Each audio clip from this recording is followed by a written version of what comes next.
When you think of Jesus, what's the first thing that pops into your head? For me, it's his love.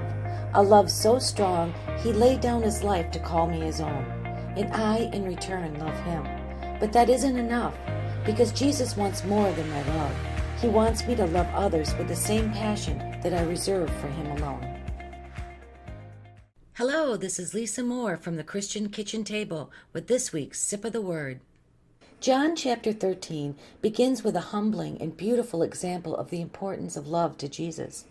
As one of his last acts before his sacrifice on the cross, the Lord knelt and began to cleanse the feet of the disciples. A task usually reserved for the lowliest slave in the house, as an act of love and an example of serving others, Jesus wiped away the dirt from the men who would hurt, disappoint, and betray him. In Matthew 22:37-40, Jesus responds to the question of which is the greatest commandment. You shall love the Lord your God with all of your heart and with all of your soul and with all of your mind. This is the great and foremost commandment. The second is like it. You shall love your neighbor as yourself. On these two commandments depend the whole law. Love is the foundation of the law, and loving God means loving all that he created, especially those created in his image. This is the message echoed throughout the Bible and especially in the teachings of Jesus. And no more is our love for the Lord evident than when we are loving others. When we demonstrate Christian love, it distinguishes us from the rest of the world.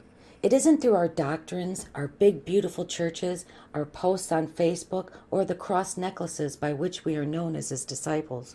Instead, it's through our actions and our love for others. We are the ambassadors of the Lord and should reflect his character of love. What Jesus is calling us to do isn't easy, and undoubtedly, as soon as you make a commitment to love others, along will come a person to test that resolve. But God never calls us to go it alone, nor to do what he asks in our own strength. Our strength comes from the power of the Holy Spirit, and through this power, we can follow the example of Jesus and serve others joyfully and without the expectation of anything in return.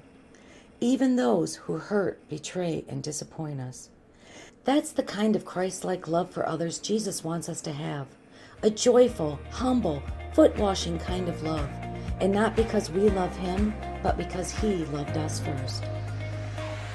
This is Lisa Moore from the Christian Kitchen Table saying, the grass may wither and the flower may fade, but the word of our God will stand forever.